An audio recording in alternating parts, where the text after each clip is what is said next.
always football time. This is what makes our heart beat.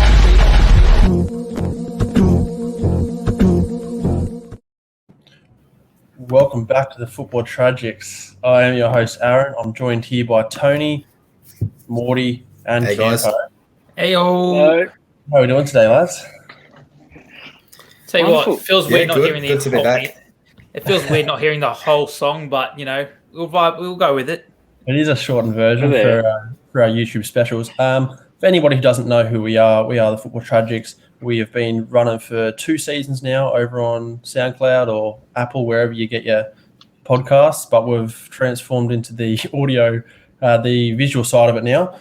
So we're going on YouTube. So any new listeners, any new watchers, welcome. And we're just going to dive straight into it. This is our season preview for the 2021-22 season of the English Premier League.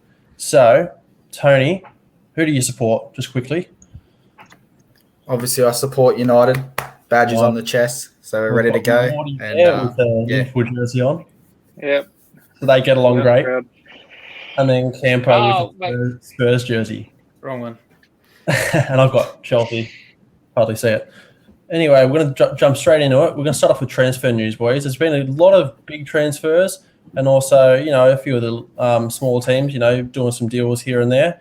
But I think the biggest one to note of is Jack Grealish to City. What do you make of it? Oh, might not actually be the biggest coming soon, but Well, yeah, there's a couple that are yet to be completely announced. But, what do you think of City signing Jack Grealish? Grealish, he could do wonders at the club, but whether he puts in those, the wear his heart in his sleeve performances that he puts in for Villa, I don't know if it's going to be there coming week on week. So we'll have to see how he goes along. It's one of those ones where he played for his boyhood club for however many seasons now, and he's finally got his big move. He's going to be playing Champions League. Can he take it to that next step further? You saw his performances in the Euros, and he was pretty impactful off the bench a number of games. But yeah, City playing week in, week out for them with De Bruyne next to him and, big names. And he's not the main guy in that team anymore. So it's a wonder if he can, take charge and really put numbers up that we expect of him being, what was it, 100 and how much was the signing? 90 something? 100 mil. Yeah, 100 million. When you're a $100 million player, you've got to play like it. Tony, what do you think? I think it's going to be interesting. Obviously, he's used to being able to run the show. When he was at Villa, he was the big player in a small pond, so it was always on his back.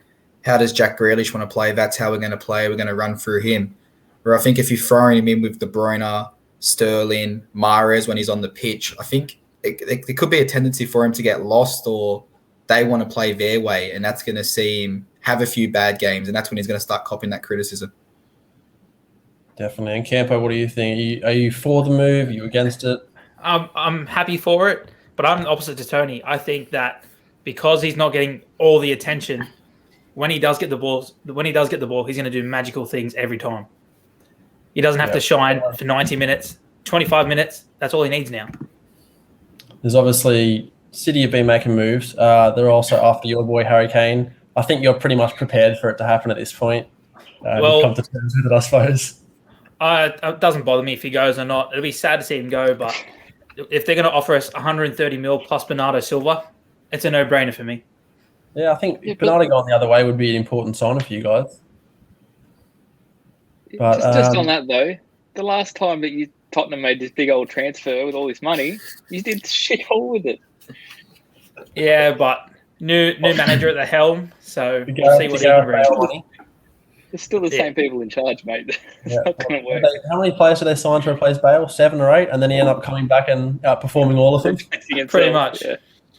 Oh god. But yeah, I will say based on that one, I don't know what your thoughts are there, Aaron. Obviously, we're preparing that Kane will go to City. I just don't see it happening this season. It's way too close to the start of the season. Spurs aren't going to be able to grab a big name striker now that most teams are preparing for their start of the season. I don't see him going until next year.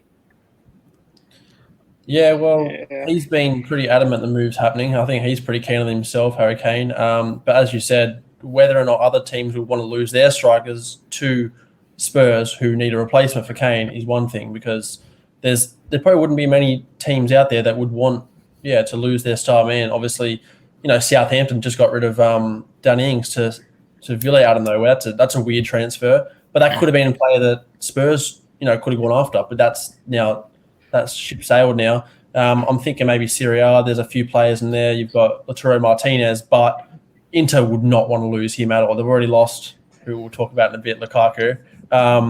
So I don't think they want to lose him. And then you've got Aston, who are also chasing Martinez. I don't see not enough.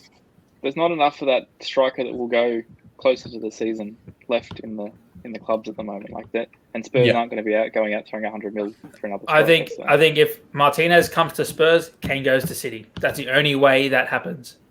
Yeah, 100%. But I don't think Inter are prepared to let him go. And they're in a bit of financial trouble. But I don't think that money talks now. So if there's a guaranteed 130 mil for Kane, 80 mil for Martinez, it's just, I think money does talk at the end of the day. It does, that's for sure. And we've got a little while before the deadline's over. So crazy things have happened in the last week or so. But Lukaku, big name, getting his move to Chelsea again.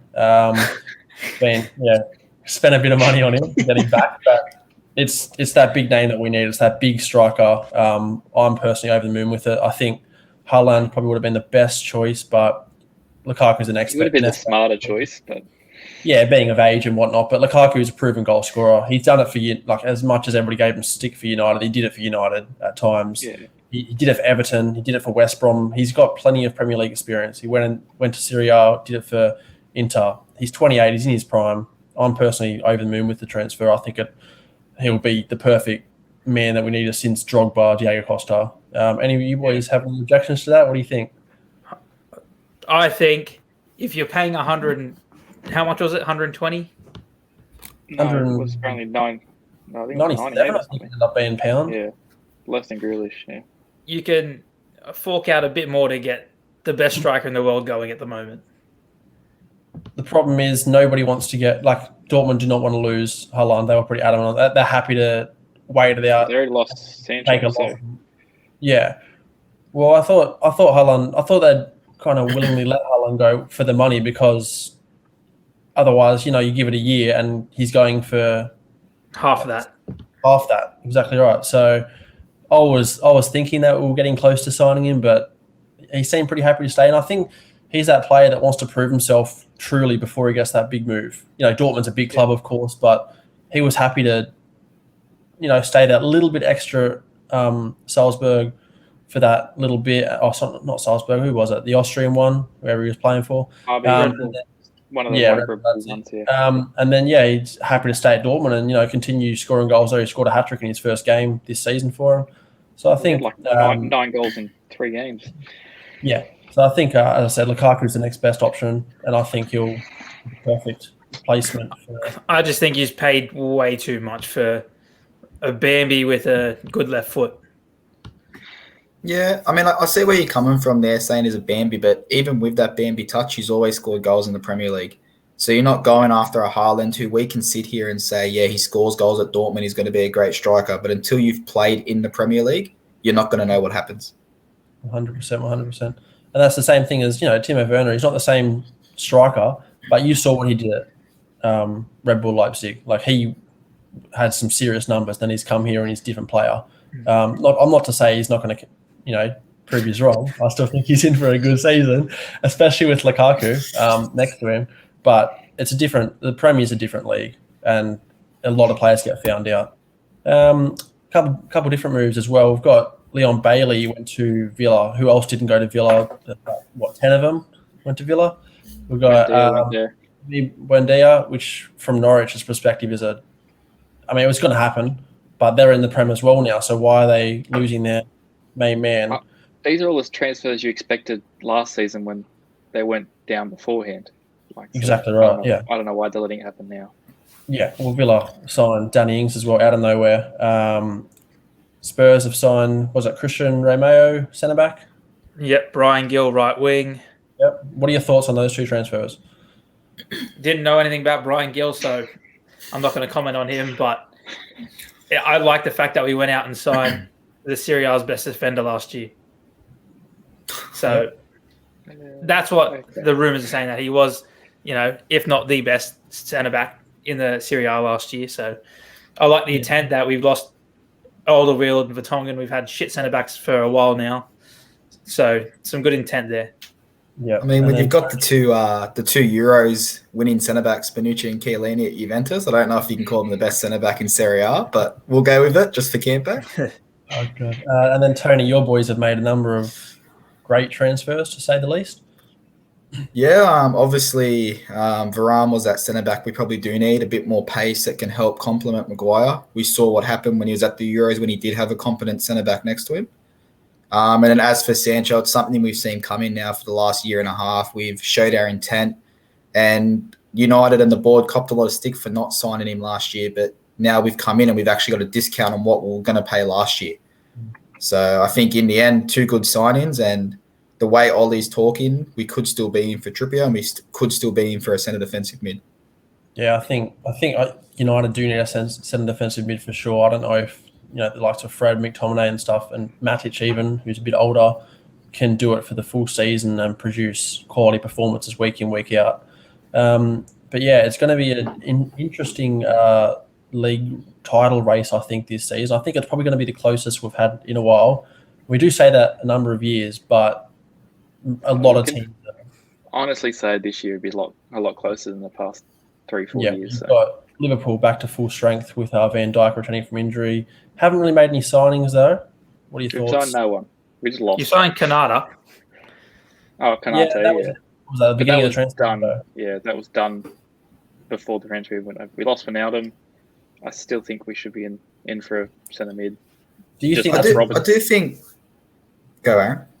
So do you think that's a big loss, Wijnaldum? Because I personally think he was a quality player, and he doesn't perform as well as he does for Netherlands. But I think it's a huge loss because he's been our most consistent player for the last 3-4 years. Like, he's played the most amount of games. He's always there, and arguably he's brought us some most important goals of all of it. So it's a hard loss, but what do you do there? So yeah, we've got to mention Ben White going to Arsenal, 50 million.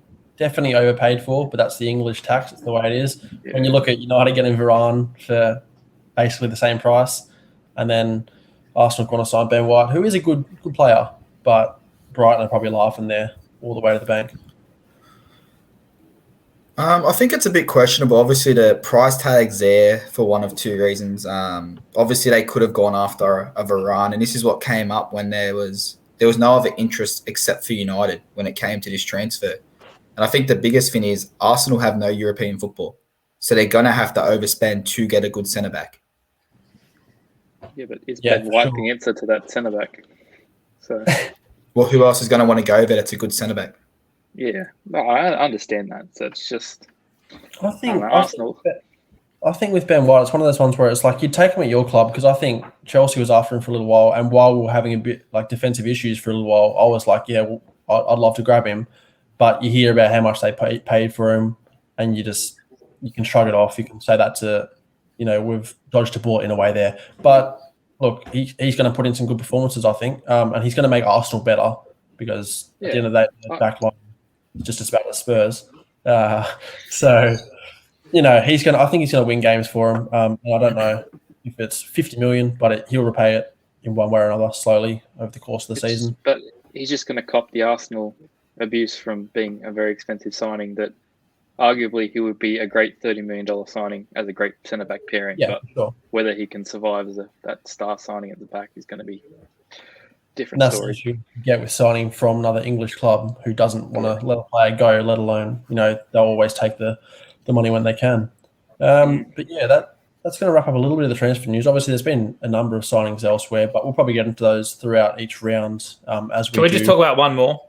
Oh, of course. Go on, mate. That is not Premier League related, but can we talk about Lionel Messi joining PSG to create the most stupid team on planet ever? I haven't heard anything about it. Was that in the news recently? I haven't heard anything about it, to be honest. PSG, they're playing FIFA career mode right now. It's more. It's the hacked $100 million start-off signing bonus career mode. It is. Everyone. It is unbelievable the team they've assembled. You know, they've signed Real Madrid's captain Sergio Ramos. They've got Barca's captain Messi. They've picked up Hakimi, who's the only one that they actually paid for, 60 million, which again I think is not a bargain, but it's a good signing. Inter wouldn't be happy, obviously, losing him. And then Wijnaldum, quality player. And Donnarumma. Number of signings. Absolute madness they've produced there. I think if they don't win the Champions League, absolute shambles. That's it'll be a big. You have to. I think they don't. I want to say Poch has got a lot of pressure on him because he's going to need to win at least League One, which he should.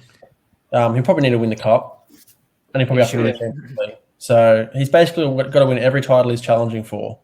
Otherwise, I think this is a do or die for his career. If he can't win at least 3 trophies with this team, you've got the super team and you can't do it, you're going to be looking at who's going to want you if you can't perform with that team. Yeah. That's it. What do you think though of Messi on a League One? You think he'll be good there? He'll prove himself, or because this is the first time he's played outside of Barca? So No, I think everyone's going to see that it ends the debate. Everyone said Messi, he had to prove himself. He has to go elsewhere, perform there, and when he does, play in France. Come on, you're playing in a farmers league against teams that I don't reckon you could pronounce more than 10 teams in that competition, Campo. I think it'll prove it if he continues to do in the Champions League for PSG, because that's where it matters. Because I think they can get away with him not producing every single week in League One. He'll probably get a rest here even. However, you got to look back at where Ibrahimovic, shined in the League One, and everyone was, sucking his ass. So I still think it's not going to end the debate, but it'll. I mean, Ronaldo hasn't exactly turned it on at Juve, so. It'd be a bit better. He's been in the top 3 goal scorers each time he's been there and the most assists. Yeah, but you're looking at Messi going to PSG, and you could honestly can't tell me Messi won't lead assists and goals this season. He's sure, but he's also got Neymar, Neymar's a bit hungry for goal contributions as well. Mbappe as well. He'll want to keep putting up numbers. So it'll be interesting to see what kind of role Messi plays. Does he play the same role at Barca? Do they allow him to be you're the best player in the world, do what you want, or is there a bit more structure behind it? And you kind of let Mbappe develop as well, and Neymar shine still. Will Eminem be the better strike force than MSN? Exactly. It's a big talking point, but I do think they probably do win the Champions League finally. It's just I feel like it's inevitable. Yeah. But the other problem with that is though that they're going to win it this year, but then they're going to fall apart the next year when they leave. When Mbappe goes to Madrid, apparently. Yeah, Mbappe leaving, Messi, not many years left. Ramos, not many years left. Yeah, well, so it's a big one to talk about, and I'm sure we'll probably get into it a bit if we do cover Champions League here and there. I'm sure we'll be able to roast PSG for their 1-0 loss to bloody Bucharest or something like that on opening day. But we're going to get into our ladder predictions. So we're going to lead with mine. So we've got who I've ranked to finish first to last. I'm going to start with Norwich there. I don't think they're just a yo-yo club, aren't they? They didn't recruit well. They lost their best player last year. I don't think Pookie, as much as Morty likes to say it, does enough for him. I've got Newcastle going down finally again. I don't think they're in for a good year. And then Watford, again, yo-yo club. They seem to just go up and down. Didn't strengthen enough, in my opinion. And then we've got Southampton, Burnley, Brentford and Brighton. I think Brentford do enough to stay in the league just. They haven't recruited great, but they've got a great striker, Ivan Toney. And I think they'll be like that Sheffield United where they just play calm football, pressures off, pick up points where we can, 1 point, 3 points, whatever works. Don't concede too many goals. And then I've got a few. You've got Palace, Wolves, Everton. West Ham finishing in 10th. I don't think they're going for as good of a year as last year. I think the European football will hinder them a little bit. They don't have a good squad depth in the slightest. And so I think they'll be found out a little bit. Villa made some good signings. They'll finish 9th. Leicester City, they've just lost their best centre-back, I think, Wesley Fofana. Yes, they've signed Vestergaard from Southampton, but it's not a like-for-like swap, I don't think. So I don't think they're going to have a great year. And then Leeds, I think, progressing in the right way. Haven't made too many signings, but that I rate the manager completely. They've got a good squad. They always play for the badge. And then I've got Spurs, 6. I've got basically the top 6 in order for the first time in a while because it's always one of those teams slips out. But yeah, I've got Spurs, Arsenal, Liverpool in 4th, United 3rd, City 2nd. I've gone for my boys Chelsea up top. That's just a confidence bias thing, I think. I think most of you guys will probably have City, but yeah, I've just gone with that. And then I've got for my golden boot, I went with Lukaku. I think Lukaku will come in and just be that perfect striker. I hope. Look, I'm going to touch wood there because he could come in and score 5 goals, maybe 10 max, but I'm hoping he hits the ground running and scores 25 this season, which will align with him being the best signing of the season. I've got transfer flop. I've gone with Leon Bailey for Villa. I think they've made a number of signings, and I don't think he'll shine as much as they expect him to, especially with Emi Buendia there. I think he'll kind of take the spotlight, and Bailey will put up very, very average numbers. And they've got Golden Glove, Edison. City will keep a lot of clean sheets. But we'll see. Tony, what have you gone with your predictions? I'd like to compare. Okay, so obviously my predictions. We can start at number 1 because obviously I'm being a bit biased here. I've gone with Manchester United to obviously take that one out. Starting from the bottom, I've put Norwich down there too. I don't see them offering too much. We saw what happened last time they came up, and I can see the same thing happening. Newcastle, I've got them in 19th. Quite simply, they haven't really strengthened their squad enough for me from last year where they just survived. And I think this is a year where, fingers crossed, they eventually go down. I know we have a few listeners out there that will enjoy that. 18th, I've got Brighton going down. That's personally, I still don't like them after getting rid of Matty Ryan. So that's why they're down in 18th. Then we've got, obviously, Burnley down in 17th. One of those teams where they probably could have replaced any team in there, but when I came down to it, I think this year the Prem's going to get faster and they're going to get exposed at the back. 16th, I've got Southampton. Obviously, as you mentioned before, they've lost Danny Ings. They've lost their centre-back today, which was announced.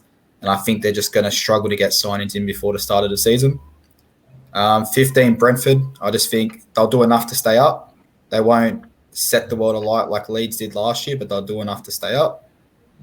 14th, obviously, Watford. They're always there or thereabouts. Same with Palace in 13th and Wolves in 12th. I've gone for Villa in 11th. Again, they've lost Grealish. I think that's a big hole that they've got to fill. Even though they're signing players, I don't think anyone's going to come to that level to fill that gap, at least this year. 10th, I've got West Ham. 9th, Everton. 8th, Arsenal. 7th, Spurs. I think they kind of talk for themselves. I think Arsenal, although they're not in many competitions, they're going to still struggle to get form. They're going to try and find their feet, but I think it's going to be the season where they start properly rebuilding under Arteta. Spurs, well, we don't know when Harry Kane's going to show up, so I can't really put them in my top 6 at the moment if he's not going to be there for the first couple of weeks. So 6th, I've gone Leicester. I think they've still got the strike force. Vardy's going to be there to prove a point. And if he does lose his position, it's only going to be by other strikers that want to take that position and keep it. 5th, I've gone for a bit of a shock. I've put Leeds. I think last season they showed that they do have the players that can play in the Premier League, and I think they're only going to be better from that experience. I can see them going on a bit of a run like West Ham did last year and actually going up that ladder. And then my top 4, obviously, Liverpool, because I don't like them out of the top 4 the most. Chelsea in 3rd, City in 2nd, and the biased, obviously, United sitting there in 1st. So I know I'm going to cop a bit of stick for this because Cantho's already said it, but my predictions, I've got Anthony Martial's golden boot. Wow. Now, to some, this may look a bit silly, but reports coming out that Cavani's going to be gone for at least the first 3 weeks as he's in quarantine at home still training. So you're expecting Martial to grab his 25 goals in the first 3 weeks?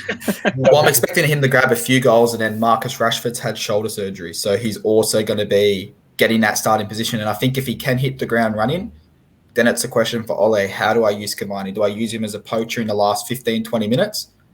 Or do I drop him and vice versa? There's a lot of options that they've got up top now. The best signing, obviously, I've gone Varane. What was that, Morty? So I just fell for your Martial trap last year. Don't worry. Yeah, exactly. It's going to happen to you. It's going to happen to you. For those who don't know, Morty went with Martial last year for Golden Boot or to surprise or whatever he went with, and he did sweet nothing in past terms. So, yeah, Tony, you've got a tough act to follow there, mate. So we'll see. Yeah, I mean, he's got a shaved head this year, so I think he's going to be more aerodynamic and he's going to do a bit better than what he did for Morty last year.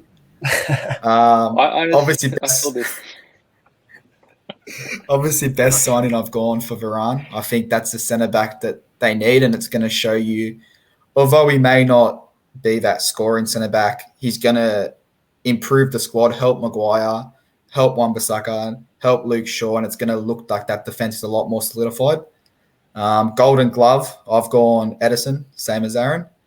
I just think City's going to keep clean sheets, as they always do, and the fact that Grealish and De Bruyne are probably going to hold the ball for 85 minutes of the game, it's probably going to be hard for the other teams to attack. And then for the transfer flop, I've actually chucked in Danny Ings. Could go a bit of both ways. It could bite me, but when you've got someone like Ollie Watkins, it could be seen that they favour Ollie Watkins as he's been there for a while. Danny Ings might not fit into the team, and it's kind of a chance I'm going to take. It's an interesting one because he did score in his pre-season debut, Danny Ings, but pre-season means nothing. But so did Andres Pereira. He scored an absolute screamer. Yeah, and Werner scored in his pre-season debut as well last year. How many goals he got? So, yeah, that didn't go well. Campo, what have you gone with for your predictions this year? I have also gone Norwich last, and then I've gone Aston Villa to be relegated. I've done that because I think they have tried to replace Grealish with too many players, and they just won't. I don't think they'll gel in time. I think there are a lot of teams that will just pip them at the end. I've also gone Southampton to get relegated this year. Two big clubs usually getting relegated this year just because they're just getting rid of their best players for no reason, Southampton, especially with James Ward-Prowse linked to leave as well. They're screwed. I've then gone Watford to just scrape out of there. I could have put them in, but I thought Southampton and Villa, they're in trouble, so they can go in. I've then gone Burnley and Brentford. I've also gone Newcastle, a bit higher up than yous, but I have a bit of faith that they can just play some bad football and scrape through. I've also gone Wolves, Brighton, Crystal Palace, and I've gone Everton in 10th. I've then gone Leicester in 9th because of all their injuries, and then replacing him with Vestergaard at the back, it just screams bad times for me. I've gone Leeds in 8th, Arsenal in 7th, West Ham in 6th, Tottenham in 5th, Liverpool 4th, Chelsea 3rd, United 2nd, and City 1st. But I will say I'm putting City first based they sign Harry Kane. Right. And if they don't sign Harry who's your winner if they don't? I will probably put United to win. Okay. I knew you were a good guy. Knew it. Arsenal a little high there, 7th for your liking. I was expecting relegation. Yeah, I just didn't know who could, no one is really screaming at me saying I need to be higher than Arsenal this year except 6 teams. Right. Well, I was looking at that Golden Glove one stood out to me. Campo, talk us through that one. I've decided that our defense has been that rubbish. We've signed a quality centre-back and hoping that he just doesn't concede any goals, which influences Hugo. Fair enough. That's as bold as Martial last year from Morty. How much praying spite here. have you put into this prediction, Campo? How much spite is in there? There's no spite. It's just all facts. What? Why is Kanate there? Because he's injury prone and you've spent, how much? I think it was 40 mil. And I think he'll play one game and then be out for the season. So transfer flop, Kanate. Who's your best signing, Campo? For our audio listeners, of course. Romero for Tottenham. And your Golden Boot to wrap it up. Eddie Cavani. He'll come back after game week 3 with Sancho providing him. Bruno, Pogba. There is no reason he should not be scoring at least 25 goals this season. 25, wow. And Morty, we're going to finish up our predictions with your lot here. I'm interested to see how we go. starting at the bottom. So my diehard Norwich, they're going straight back down. They couldn't do it. They couldn't do it with a full strength squad, and they've got rid of half their squad. So they're probably going down. No Pookie party? No Pookie? No, mate, you'll be lucky to get 3 goals in the first whole year, really. Closely followed by Watford. They're same boat, really. I don't see them staying up. They put all their effort in getting up there. I just don't think they're going to have the heart to get there again. Brentford, I'm the only one to put them down there. Their record goal scorer, I think he scored 30 goals last season. 31, I think. Yeah, 31 was the record for that year. And from what I'm hearing is that they play their way, which, it works in that league. But I don't think they're going to have any plan Bs coming into the Prem. And, it doesn't always work. Relying on this one striker, you saw it with Tammy. He wasn't that great coming out of it, even though you're banging goals for fun back then. Then quickly go on Brighton, Burnley, Palace, Newcastle, all there or thereabouts every season. They haven't really signed or lost that much besides Brighton. But yeah, Southampton, again, then their whole defence in the bin. They've got no one left. But I actually don't know who they're playing. I don't even know who their starting centre-backs will be this season. So it'll be an interesting watch. Wolves without Nunes. Just don't know whether they're going to kick on without their Portuguese coach, considering they are Portugal. Everton in 11th. I just don't think Rafa is going to get, he will get most out of him, but what he has there, and after some certain off-field dramas, I don't see them pushing on this season. Villa in 10th. Again, losing Grealish. There's going to be a hard replacements. I don't think they're going to suffer from lose. They've signed well to cover him. Just about who fits, and it probably takes some time to find the one that's going to fit for him. Arsenal in 9th. I don't see them going forward again. A lot of their players are aging again. I don't see their strike force being as, if you could call it, potent as they've been, and I don't see them kicking on much, even with a new centre back. Tottenham, I put them here on the theory that Kane was leaving at the time. I still think even with Kane there that they're still going to finish relatively there. So I'll leave them there for now. Leeds into 7th. I think they'll take what they learnt last season, push on with it, and they'll be a bit more consistent rather than that sort of yo-yo performance that they were pulling out. West Ham, I still think they've got enough in them to hold on. They'll do enough. They've got enough quality in the squad to be able to hold their own against the big squads, and they'll probably easily get over the top of most of the other teams in the league. Leicester, yes, they've lost Fofana, but they also get back Ricardo Pereira at the back, which he was sorely missed last season. Then I think Vestergaard will fill that hole just enough, with Vardy probably in his last year. I think they'll just do enough to hold on. Chelsea in 4th. Again, another big signing, another strike force of mismatched strikers / wingers that I don't see them gelling. I really don't. It's gonna dampen Werner's performance. Signing Lukaku there. United in 3rd. I think they're going to be very strong come end of the season. I just think it's going to take some time for them to gel. Cavani out at the start of the season, Sancho coming in, Varane, Maguire. Maguire's used to being that really loud voice. Varane is obviously going to be the better centre back. Who's going to take control of that back line? I'm not too sure yet. Liverpool in 2nd.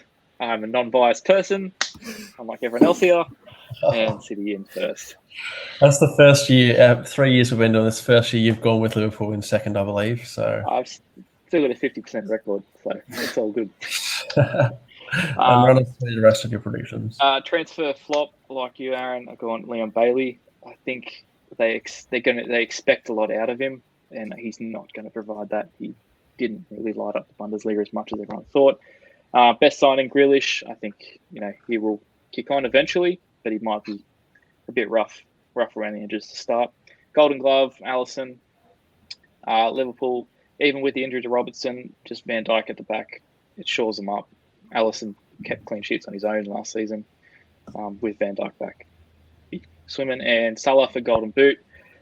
He is going to be, I reckon he's going to kick on well this season. All right. Well, I think you're the only one that went with all three promoted teams to go straight back down. Is that correct? Yeah. So that'll be interesting. I don't think it doesn't happen often, but I think if there is a year to do it, it actually could be this year. We all kind of went with Brentford to survive it, but it'll just be a case of do they pull a Sheffield United or do they go straight back down? It'll be an interesting one.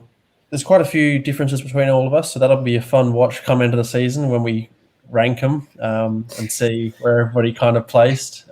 Last year's season review over on SoundCloud and Apple or whatever you want to listen to, that was a good laugh.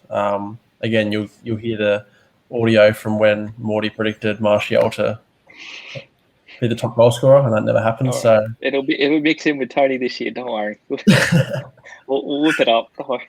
I'm looking forward to that. But we're going to get into surprises of the season. Who's our shocks? Who's our, who's going to exceed expectations? I'm going to go with Brentford to start with. I think they'll be a bit of a surprise. Just like Sheffield United were, they will just, play that safe football and pick up points. And I think they'll probably pick up a good win thereabouts. I don't know which game it's going to be. Probably Aston the first game of the season. But somewhere in the season, they'll pick up that win that everybody goes, well, this team can match it with the big boys. But I don't know which game that's going to be just yet. That's my surprise of the season. Who wants to lead? Who wants to go next? Tony, have you got a surprise? I'll go next. Obviously, I do agree Brentford are going to pull a few big results. I can see him doing what Norwich did when they came up a couple of years ago, beating those big boys. But obviously, ultimately, we have them surviving. I'm going to throw mine, and it's going to back up yours a little bit, Aaron. My big surprise of the season, I reckon Lukaku goes past 25 goals this year in the Premier alone. 25 in the Premier alone. That's not been done. What did Harry Kane get last year? 23? Yes, I can't remember. 23, I think 24. possibly the season before he did less than. So I don't think 25's been surpassed for quite a while. I think this is the year. I think if there is a player to do it, it's a big name, it's a big body, it's a guy with Prem experience. So yeah, obviously being a Chelsea fan, I hope the same. So I'm very pleased to hear that, Tony. But don't worry, Martial will be just in behind. Don't worry, he'll get about 26. He'll win. He'll just scrape him at the end.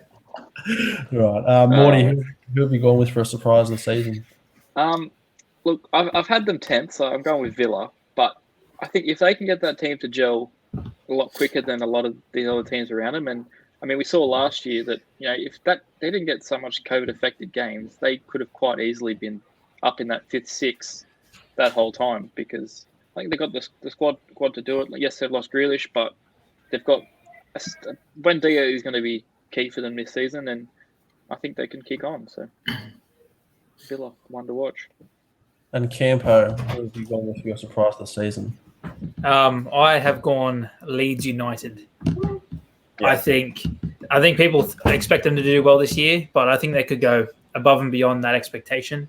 I've got them sitting 8th, but I feel like they could push 5th, 6th. They can push Europe this year. Mm-hmm. So I think they'll really break boundaries. Yeah, well, they showed glimpses last year, of course. Morty, I think you had them quite high as well. They're 7th. The thing to me is I don't think after what we saw last year, if we saw Leeds sitting in 6th or 7th, I don't think it's that big of a surprise, if I'm being honest. Maybe we saw not last year that... I think overall, they're a good squad. They've got a great coach, and I think last year was just a stepping stone to what they're going to do this year. And really, that's the only reason I've got them so high. Obviously, I've put them in 5th. I think they're in for a big season. I honestly think if you had said to a Leeds fan last year, hey, is he going to finish? What did they finish, 10th or 11th in the end? Yeah, about that mid-table, yeah. They would have taken it every other way. I think their main objective would have been, let's just survive the drop and build from there. We've got the quality manager who we would not want to lose. We've got a couple good strikers, good players. Let's just get safety and then slowly work our way up. So to get 10th, 11th straight away is impressive. So if they can build on that, and I think that I've been hearing that they're saying they want to be in European football within 5 years. I think that's definitely achievable for them, especially with the Conference Leagues coming in. I wouldn't be surprised if they get that this year. But yeah, European, Europa League, and it's not to say Champions League can't be done. When the big six don't always click, and there's always one or two teams that slip up a little bit, usually Arsenal and Spurs. Pretty much. There's always gaps for those other teams to find their way in, which is Leicester's done. And if Leeds can produce those kind of quality games, then yeah, I don't think it's too much of a surprise either. I agree with you guys. We're going to go into disappointments of the season. Campo, I'm going to start with you. Your disappointment of the season, I can't help it. They'd have to be Southampton and Villa, wouldn't they? They are. I think it's going to be a long season for them, especially Southampton, with losing their best players, basically to Aston Villa. I just think it's going to be a long season for them. I think Aston Villa have just tried to replace Grealish with just a lot of players. Instead of just one or two major ones, they've tried to replace him with a few, 3, 4, 5. And I think it'll take a while for them all to click. So I think they probably won't go down, but I'm expecting them to struggle a lot longer than what people think. So what you're saying is they're going to do Gareth Bale 2.0, just sign a heaps of players that aren't going to gel and click? Pretty much. Feel my pain. Morty, who have you gone with your disappointment of the season? My biggest disappointment is going to be Spurs. Now, this is pretty much either way, whether they hold Kane or not. If they hold Kane, I don't think he's going to be a happy man this season. And I don't see, like Nunez in his first season, Spurs have shown that they still can't put together a full season of quality football. Yes, they can show up on their day, but just don't see it. And then again, if they lose Kane, I really don't know where they turn. Like you saw how crap they were without Kane there in those injuries, and like I genuinely don't know what they do moving forward. I mean, we did make a Champions League final without him, but that's yeah. And then you lost one with him, didn't you? Yeah, pretty much. Tony, who have you gone with? Yeah. Obviously, I'm going to stick to kind of what my predictions were, and I think this is going to be more their fan base. It's going to be a disappointment, but I think Newcastle. Obviously, we've had all that. Each year we get that thing. They're going to be bought out. They're going to be owned by a billionaire. He's going to sign Ronaldo, Messi, Mbappe, all these players. I think they're going to go down this year, and I think that's going to be a massive disappointment when it comes to a club like Newcastle, because it's going to see, and Dean's going to hate me for this, we're going to see what happens with Sunderland. If Newcastle go down, I don't see him coming straight back up for a few years. Yeah. And I'm going to have to agree with you completely there. I've obviously put them down as well. And, I don't think they are going to survive the drop this year. I think they've had a couple of years where they've just picked up enough points to survive. And, I think Sunderland are in the right direction. They're creeping back up. I wouldn't be surprised if we see a championship battle again next year with Newcastle and Sunderland in the same league, which will always be fun to watch. So, hopefully a playoff final, Newcastle versus Sunderland next year. Absolute scenes, right? The absolute scenes. But that's who I've gone with. We're going to round off this season preview with our manager hit or miss debate, whatever you want to call it. Do we think there's going to be a sackings? Who's going to, surprise? I'm going to straight up say, if Campo's right and Southampton and Villa are well down there, one or the other managers would have to be getting the sack, I'd imagine. Whether it was Husenhuddle or if it's Dean Smith, one of them's going to be, I assume, getting the sack at that point. Probably it'd have to be Dean Smith, because Villa obviously probably have a bit more expectation. So I'm going to throw that out. I think one or the other will get sacked if Campo's right. I don't see it being Dean Smith just because he's the club legend there. Getting him back into the Prem, I think it'll be Ralphie. Too much at the end of the day. No, when it comes to managing is one of the, you expect points, you need points. Club legends only get you so far. They might get you the job, and I've experienced that firsthand. Lampard, he got pushed out when he was playing, youth players. If you're not getting the results, you're not getting them. We'll happily bring someone in. So I think club legend gets you so far. I tend to agree. Obviously, my big point, obviously being a United fan, I look more into it. Obviously, Ole has got that extension. He has got that contract, and I think it's going to be interesting because he's finally got that back in with money. Obviously, he's got it in the past, but straight out from the start, he said, I want Sancho and I want a centre-back. And obviously, the Glazers have come in. They've given him those two players. And I think if we don't find ourselves in that top 4 for most of the season, they could be those rumours and managers looking at trying to come in towards the back end of next season or the start of next season. Yeah, well, obviously, I think Europe would play a big part in that as well. Last year you guys bowed out of the Champions League early, and that wasn't ideal. But then your league form made up for it. Finishing second was a good achievement. So I think that kind of got him over the line. So if he's slipping in the Prem and also in the Champions League, I think you're right. He could be in some hot water. But I think it's one or the other. If he's doing well in Champions League and he can reach, beyond expectation, possibly a semi-final, then they'll probably be happy enough with him. I am going to go, obviously, with my first sack that will be the Newcastle coach. I don't see him surviving too long. I see him get Steve Bruce. Yeah, I see him getting about 10 games in. They're sitting second last, and we know Newcastle. They try and find a manager who's just going to save him, and that's what they're going to go for. I look forward to them being in 6th come end of October or something, and just all of us thinking our words. I mean, last time I made a prediction, it was West Ham weren't going to sack their manager, and by the time the podcast went up, the manager was sacked. So we'll see how this prediction goes. Our predictions are always very hit and miss on this pod, so we're not usually too accurate. So That's take it with Premier League for you. But Morty, have you got any manager thoughts? I just think it's going to be make or break for Arteta until Christmas. Definitely. If he hasn't put in, I think this is going to be his time to go. And Hassan Hoodle at Southampton. Yes, the club probably has agreed for all these transfers out, but he is the coach at the end of the day, and he is the manager. That he'll cop it on the chin, and he'll probably be the next one, if not the first one to be sacked this season. Like the manager chopping block. It's always a fun rumour mill, that. But it's been good. We're going to wrap up this pod because we're going to get straight into our round 1 in another episode, of course. But yeah, for anybody who's listening on, SoundCloud, Spotify, iTunes, the audio is there for you. If not, head over to YouTube where this will be uploaded and watch us live in the flesh for the first time doing our season preview. So we'll see you again shortly, but in a different episode. So I'm your host, Aaron. See you later. Push. See you later, guys.